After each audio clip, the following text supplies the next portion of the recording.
Hello. ബന്ധങ്ങൾ കൂടുതൽ ദൃഢമാക്കുന്ന ഒരുപാട് ആനന്ദം തരുന്നൊരു കാര്യമാണ് ഓറൽ ഇൻറ്റിമസി. പക്ഷെ പലർക്കും ഇതിനെക്കുറിച്ച് തുറന്നു സംസാരിക്കാൻ ഒരു മടിയുണ്ട്, അല്ലേ? അപ്പോൾ നമ്മുടെ സോഴ്സ് മെറ്റീരിയലിനെ അടിസ്ഥാനമാക്കി ഈ വിഷയത്തിലെ സംശയങ്ങളൊക്കെ മാറ്റി ഇതിനെക്കുറിച്ച് കുറച്ചുകൂടി ആഴത്തിൽ മനസ്സിലാക്കാനാണ് നമ്മളിന്ന് ശ്രമിക്കുന്നത്. നമുക്ക് തുടങ്ങിയാലോ? രസകരമായൊരു കാര്യത്തിൽ നിന്ന് തുടങ്ങാം. ലോകത്തിലെ മിക്ക മൃഗങ്ങളും സ്നേഹം കാണിക്കുന്നത് നക്കലിലൂടെയാണ്. മനുഷ്യരും ഇത് ചെയ്യാറുണ്ട്. പക്ഷെ നമ്മളതിനെ ശാരീരികവും വൈകാരികവുമായ അടുപ്പത്തിന്റെ മറ്റൊരു ലെവലിലേക്ക് തന്നെ കൊണ്ടുപോയി. അപ്പോൾ ശരിക്കും പറഞ്ഞാൽ ഇതൊരു നാച്ചുറൽ കാര്യമാണ്. ഈയൊരു ചിന്ത മനസ്സിലുണ്ടെങ്കിൽ നമുക്കിതിനെക്കുറിച്ചുള്ള അനാവശ്യമായ നാണമോ പേടിയോ ഒക്കെ മാറ്റിവെച്ച് കുറച്ചുകൂടി ഓപ്പൺ മൈൻഡോടെ ഇതിനെ കാണാൻ പറ്റും. അപ്പോൾ നമ്മൾ ഈ വിഷയത്തെക്കുറിച്ച് വ്യക്തമായി മനസ്സിലാക്കാൻ 5 കാര്യങ്ങളിലൂടെയാണ് കടന്നുപോകാൻ പോകുന്നത്. ആദ്യം നമ്മൾ ആനന്ദത്തിന്റെ ബേസിക്സ് നോക്കും, പിന്നെ ആകാംക്ഷ എങ്ങനെ കൂട്ടാമെന്ന് പഠിക്കും, അതിനുശേഷം സ്ത്രീകൾക്കും പുരുഷന്മാർക്കും വേണ്ടിയുള്ള പ്രത്യേക ടെക്നിക്കുകൾ, അവസാനം ഏറ്റവും പ്രധാനപ്പെട്ട മാനസികാവസ്ഥ, സമ്മതം, ആശയവിനിമയം എന്നിവയെക്കുറിച്ചും സംസാരിക്കും. നമുക്ക് ഓരോന്നായിട്ട് നോക്കാം. ഓക്കെ, അപ്പോൾ നമ്മുടെ ആദ്യത്തെ പോയിന്റിലേക്ക് വരാം. ആനന്ദത്തിന്റെ അടിസ്ഥാനം. ലൈംഗികാനന്ദം എന്ന് പറയുമ്പോൾ നമ്മുടെ മനസ്സിലേക്ക് എന്താണ് വരുന്നത്? സാധാരണയായി 1-2 ശരീരഭാഗങ്ങൾ, അല്ലേ? പക്ഷെ സത്യം അതല്ല. ശരീരം മുഴുവൻ ആനന്ദത്തിന്റെ ഒരു ലോകം തന്നെയാണ്. ഒന്നോർത്തു നോക്കൂ, നമ്മുടെ ശരീരം ഒരു ക്യാൻവാസ് പോലെയാണ്. ലൈംഗിക അവയവങ്ങളിൽ മാത്രം ഫോക്കസ് ചെയ്യുന്നതിനു പകരം ശരീരം മുഴുവനായി ഒന്ന് എക്സ്പ്ലോർ ചെയ്യുക. മൃദുവായി ഒന്ന് നക്കുക, നാവിൻ തുമ്പുകൊണ്ട് ചെറിയ പാറ്റേണുകൾ വരയ്ക്കുക, തുടയെടുക്കുകളോ വയറിന്റെ താഴെയോ. ഇങ്ങനെ ശ്രദ്ധ കൊടുക്കുന്നത് നമ്മൾ ഒട്ടും പ്രതീക്ഷിക്കാത്തത്ര തീവ്രമായ ഉത്തേജനം തന്നേക്കാം. അതായത് ലക്ഷ്യത്തിലേക്ക് ഓടുന്നതിനു പകരം ആ യാത്ര ആസ്വദിക്കുക എന്നതാണ് പ്രധാനം. ഓക്കെ, ശരീരം മുഴുവൻ എക്സ്പ്ലോർ ചെയ്യണമെന്ന് നമ്മൾ കണ്ടു. ഇനി അടുത്ത സ്റ്റെപ്പ് എന്താണ്? ആ ആനന്ദം എങ്ങനെ ഇരട്ടിയാക്കാം, അല്ലേ? അവിടെയാണ് ഈ ആകാംക്ഷ അല്ലെങ്കിൽ ആ ഒരു കാത്തിരിപ്പ് ഒരു സൂപ്പർ പവറായി മാറുന്നത്. ഇതെങ്ങനെയാണ് വർക്ക് ചെയ്യുന്നത്? നേരെ കാര്യത്തിലേക്ക് കടക്കുന്നതിന് മുൻപ് ഒന്ന് കൊതിപ്പിക്കുക. ചിലപ്പോൾ അടിവസ്ത്രത്തിന് മുകളിലൂടെയുള്ള ഒരു ചെറിയ സ്പർശനം പോലും നേരിട്ടുള്ളതിനേക്കാൾ തീവ്രമായേക്കാം. ഇത് പങ്കാളിയുടെ ആഗ്രഹം കൂട്ടും. പ്രധാന ഭാഗത്തേക്ക് പോകുന്നതിന് പകരം ചുറ്റുമുള്ള സ്ഥലങ്ങളിലൊക്കെ ഒന്ന് പര്യവേഷണം ചെയ്യുക. ഇത് ആ ആഗ്രഹത്തിന്റെ തീ ആളിക്കത്തിക്കും. അപ്പോൾ എന്തിനാണ് ഈ കാത്തിരിപ്പ്? സിമ്പിളാണ്. നമ്മൾ എത്രത്തോളം ആ ആകാംക്ഷ കൂട്ടുന്നുവോ അവസാനം കിട്ടുന്ന ആ ഒരു റിലീസ്, ആ ഒരു രതിമൂർച്ച അത്രയും പവർഫുള്ളായിരിക്കും.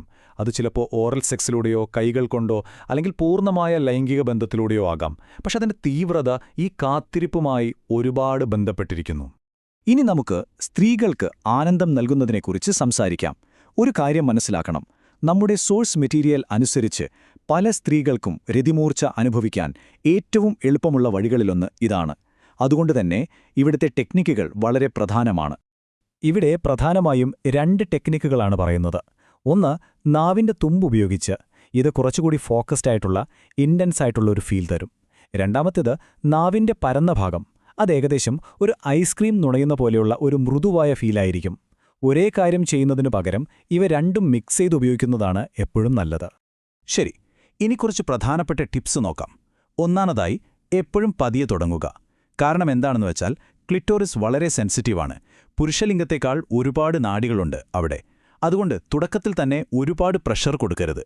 അതുപോലെ അവരുടെ റിയാക്ഷൻസ് ശ്രദ്ധിക്കുക. ശ്വാസമെടുക്കുന്നതിലെ മാറ്റങ്ങൾ, ചെറിയ ശബ്ദങ്ങൾ, അതൊക്കെയാണ് നിങ്ങളുടെ ഗൈഡ്. ഓർക്കുക, ഇതൊരു ഓട്ടമത്സരമല്ല.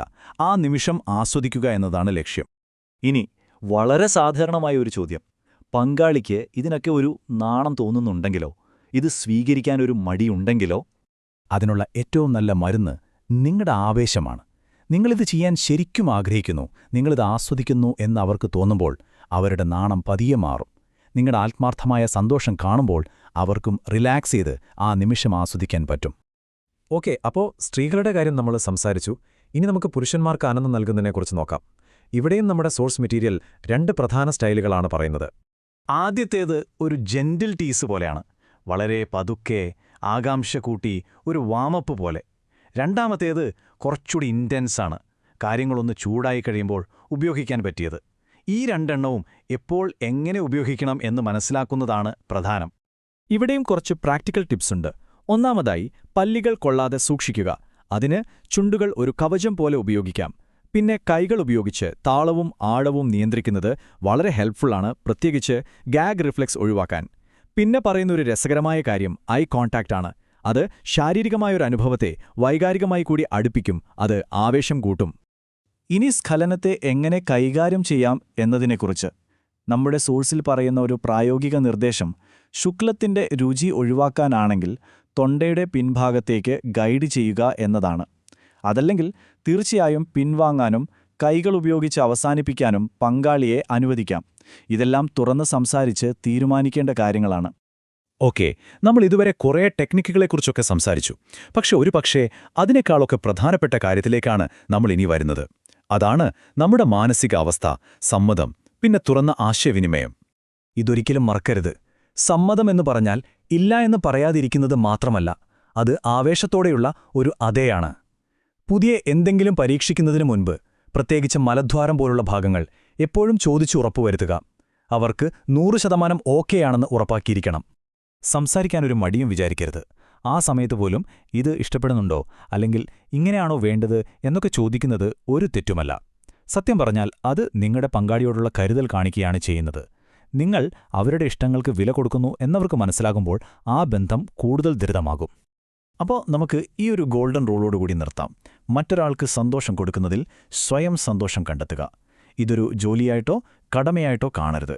നിങ്ങളത് ആസ്വദിക്കുമ്പോൾ ആ സന്തോഷം നിങ്ങളുടെ പങ്കാളിക്കും കിട്ടും. കൊടുക്കുന്നതും കിട്ടുന്നതും ഒരുപോലെ മനോഹരമായ ഒരനുഭവമായി അത് മാറും. വെറുമൊരു ശാരീരിക അടുപ്പത്തിനപ്പുറം ഒരു വൈകാരികമായ ഐക്യമായി അത് മാറും.